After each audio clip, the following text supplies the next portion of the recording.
These days, there aren't many actors who can get your ass in a movie seat on name value alone.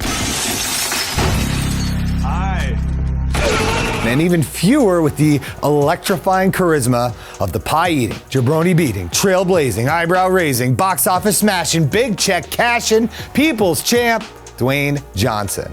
If you smell what The Rock is cooking. The Rock is on an absolute roll right now, and we haven't seen a celebrity of this caliber since another former athlete took Hollywood by storm. I'm talking about the running man, the governator, the last action hero himself, Arnold Schwarzenegger. These two action icons had a surprisingly similar path to success, but there's only one way to settle which superstar reigns supreme. I'm Moose, and today we're putting the people's champ against the Austrian Oak in a no-holds-barred dream match to see how their careers stack up. So place your bets and hold on to your butts, because it's The Rock versus Arnold, Battle of the Great Ones.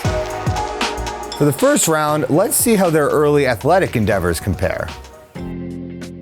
Arnold Schwarzenegger dreamed of living in the United States since he was 10 years old, and he saw bodybuilding as his ticket out of Austria. He started weightlifting at the age of 14, and soon he was competing at contests across Europe.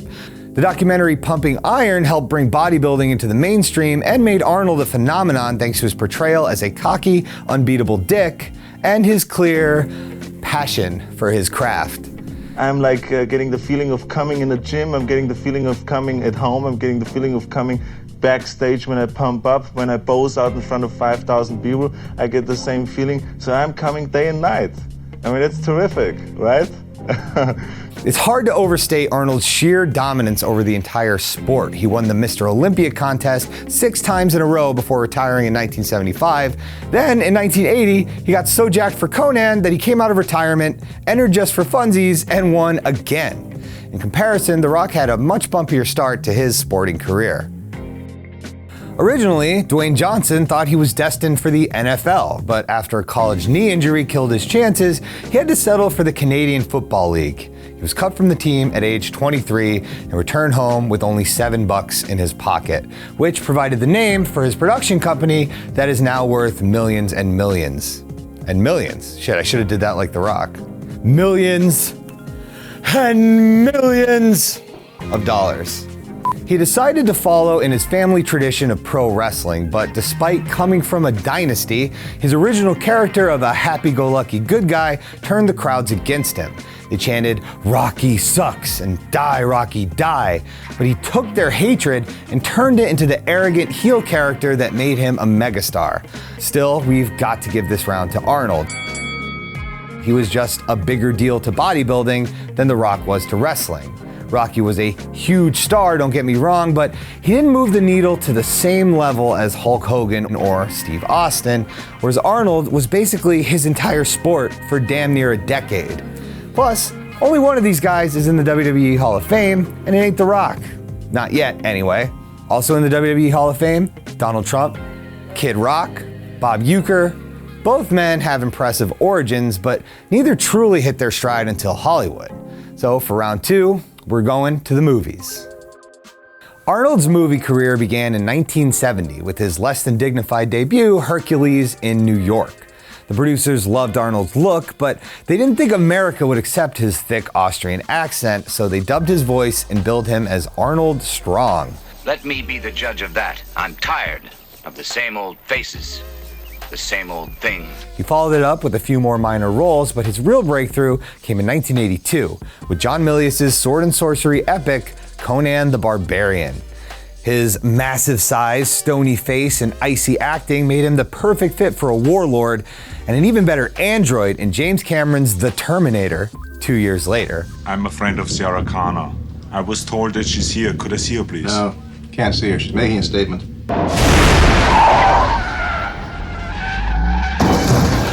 Arnold helped kick off an 80s action boom, with himself planted firmly atop the food chain, pumping out hit after hit like Commando, Total Recall, Predator, and climaxing in his commercial peak, T2 Judgment Day, which earned him the title International Star of the Decade.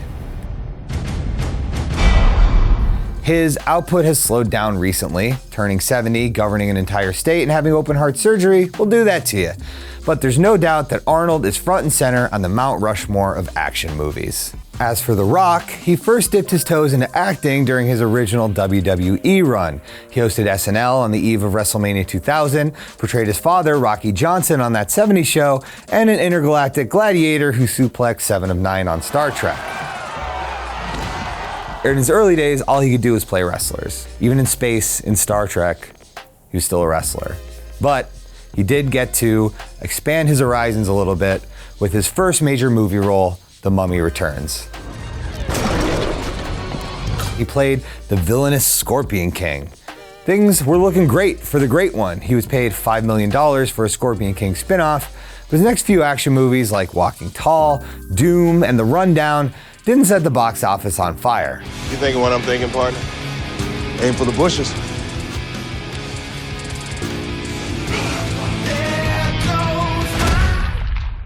And by the late 2000s, he was stuck in a string of cheesy family films. Playing the goddamn Tooth Fairy was probably the last straw. So Rock had a come to Jesus meeting with his agents and said, "I want you to make me Will Smith, only bigger." And what the hell is that smell? They couldn't smell what The Rock was cooking, I could have been at a barbecue! but his new representation landed him a career-making role in Fast 5. His character Luke Hobbs helped revitalize the Fast and the Furious franchise, and after that, The Rock was off to the races. San Andreas solidified him as a solo star who could carry his own franchise, and his team-ups with Kevin Hart provided Rock with the perfect Rudy Poo candy-ass foil. Seriously, where is my Jingle All the Way reboot? That's why we're doing this whole video. There's money to be made. You remade Jumanji, it was great. You're remaking, what else are they remaking? Literally everything. You're remaking literally everything. You can't give me a Jingle All the Way remake? Come on. Today, The Rock is the highest paid, highest grossing actor in all of Hollywood. And he makes so many damn movies that even his failures like Baywatch get completely forgotten among his massive hits like Jumanji, which, by the way, is already greenlit for 2 sequels. So, who comes out on top in this cinematic clash? It wouldn't be fair to judge this one based on sheer quality, although, come on, Arnold should win on Predator alone. You one ugly motherfucker. The most objective thing we can do is compare the receipts. And so far, The Rock's career worldwide total of $9.1 billion nearly doubles Arnold's 4.7. Granted, that's not adjusting for inflation or the fact that the global marketplace is much bigger today, but you have to remember, The Rock is in his prime right now. He's still on the rise, whereas Arnold's career never really recovered from Batman and Robin. Cool party. So Rocky takes this one, which means we're all tied up heading into the final round, that all-important it factor. What is it about these guys that draw you to the box office? It sure isn't their acting chops. Don't give up your day job. Don't get me wrong, Rock and Arnold are great at what they do, but their movies don't lend themselves to tear-jerking, Oscar-bait performances, even though I cry every single time at the end of T2. I know now why you cry.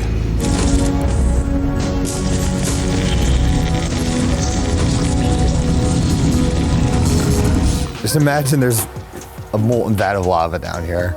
It's gotta be more than just sheer size too, otherwise Hulk Hogan would have been the biggest box office draw of the 80s. What's that smell?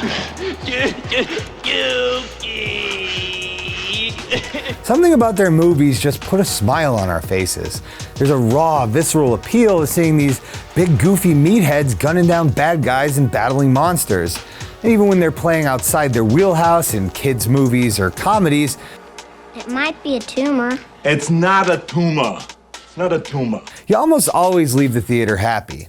That's The Rock's main goal after all. He's adamant that his movies should all have happy endings. He even lobbied hard to change the finish of Rampage after his gorilla buddy George died in the climax. No spoilers, that doesn't happen. Although it's kind of a spoiler that it doesn't happen, but you don't think the big friendly monkey's gonna die at the end of the movie. I don't know, whatever, spoilers. Rock and Arnold both have a rep for being professionals who always bring a positive attitude to the set and are gracious and friendly with their millions, doing it again, and millions of fans. This dude stopped his truck in the middle of the street. What's up, dude? Come on. You're gonna get hit by this traffic, man. Come on, let's get it. They're two of the most likable megastars in the history of Hollywood. So, how do we break the tie? Well, until 5 million people vote for The Rock and actually let him govern them, I think we have to give this category and our competition to Arnold.